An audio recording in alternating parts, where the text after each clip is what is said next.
me qenë opcioni më i mirë për qytetarët e Kosovës, më besoj se në këtë situatë ka vetëm një zgjidhje që kishte mi adresu problemet që ka Kosova, kishte më qenë një qeveri e vetë vendosjes në koalicion me Lidhjen Demokratike të Kosovës. Por se që të zhvillohet pasaj që vajtë edhe nga vullneti politik i koalicionit lëvizjes dhe vendosjes dhe lëvizjes AKR dhe LDK, dhe natyrisht edhe nga kushtimet e mosshme reciproke që mund dalin në bisedime të tilla. Pra, po thoni që një koalicion me PAN-in është pothuajse i pamundur, pra me koalicionin tashmë të formuar para zgjedhjeve. Po kemi pamundshëm. E keni të pamundshëm. Nga perspektiva e lëvizjes dhe vendosjes. Se që do reagojë Lidhja Demokratike apo partnerët e saj, ne kemi pasur 3 deklarata të fuqishme nga dita ndryshme ku eksponentët kryesorë të dy subjekteve kanë thënë se në një rast nuk do mbështesin PAN-in, që do të thotë se një ndërte kanë treguar se ata janë të interesuar të bashkojnë forcat në lëvizjen dhe vendosje. Po si do të veproni më tej me LDK-n? I keni bërë një ftesë zyrtare, ka pasur nga ana e tyre apo jeni në negociata të vazhdueshme? Jo, nuk kemi ftesë zyrtare, kemi deklarime të eksponentëve politik kryesorë të këtyre subjekteve, edhe kemi atë bindjen tonë që ndryshimi në Kosovë mund të vijë vetëm në një koalicion ku qeveria rritet nga vetëvendosja dhe mbështetet nga Lidhja Demokratike e Kosovës. Pra me Albin Kurtin kryeministër? Vetëm Albin Kurtin kryeministër, po. Dhe në këto momente, si po analizohet rezultati zgjedhjeve në Kosovë aktualisht?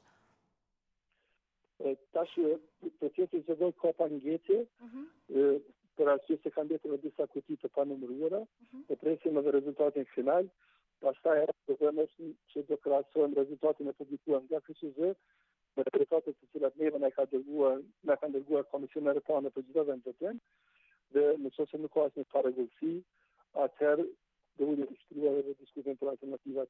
Ajo që është më rëndësishme është se si media ndërkombëtare ashtu edhe vendore, një zëri ka dërsu këtë proces zgjedhor si fitore absolute të lëvizjes dhe vendosjes dhe ka treguar se qytetarët e Kosovës ka dhënë një mesazh të fuqishëm si për nevojën të ndryshimit këtu në Kosovë, ashtu një mesazh të fuqishëm për bashkinë ndërkombëtare që duhet të orientohet drejt atyre problemeve bazike që ka Kosova, që janë papërsia, paparazia dhe sundimi i ligjit.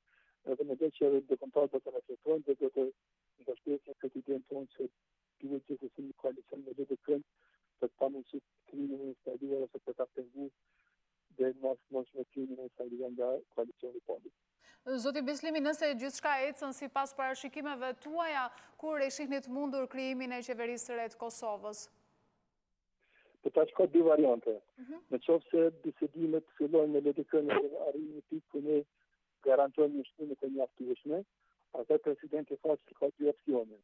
Ose të reflektojmë një herë, dhe thotë që mos ia fare mandatin kandidatit të koalicionit PAN-it, ose të ndjek rrugën e Maqedonisë, ku do përpiqet një herë të bllokojë procesin dhe të dhënë mandatin i kandidatit të cilin dihet nominalisht nuk ka mundësi të këtyre numrat, që do të thotë se këtë varet edhe nga disponimi i zotit Faqi, se a don zgjidhje të shpejta apo don bllokim të procesit përmes dhënies të kandidatit të kryeministit nga ana e koalicionit PAN-it. Nuk e përjashtoj mundësinë që koalicioni PAN-it do mundohet të bëjë pazare të tjera të plejtë e proces të caktuar, për arsye se kjo është strategjia e tyre gjithmonë, por shpresoj që kësaj radhe ndërkombëtar do jenë shumë më agjël në facilitimin e procesit dhe të pamundësive të tregtimit me vullnetin e qytetarëve.